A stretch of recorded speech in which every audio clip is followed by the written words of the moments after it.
What was the argument or the conversation that got you to swerve to say yes to him running for the presidency? Because every time, you mentioned in the book that every time someone would ask him, he'd say, well, it's a family decision, which was code for, it's like, which is code for, funk.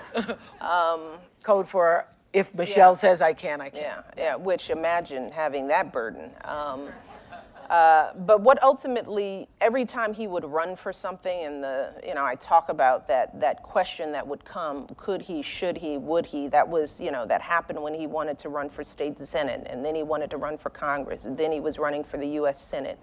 And I never wanted to be involved in politics. I had seen politics. I grew up in Chicago, rough and tumble politics, and I knew that Barack was a decent man, smart as all get out, but politics was ugly and nasty, and I didn't know that my husband's temperament would mesh with that, and I didn't want to see him in that environment.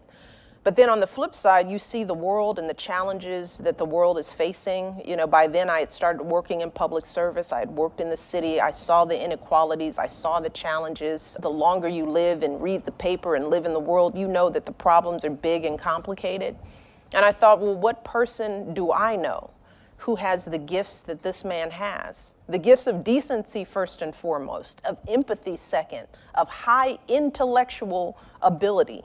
This man reads and remembers everything, is articulate, had worked in the community.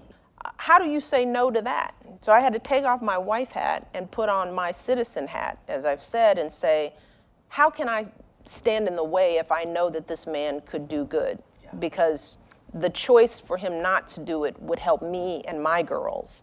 And that felt selfish and small. And I couldn't be the person that stopped it.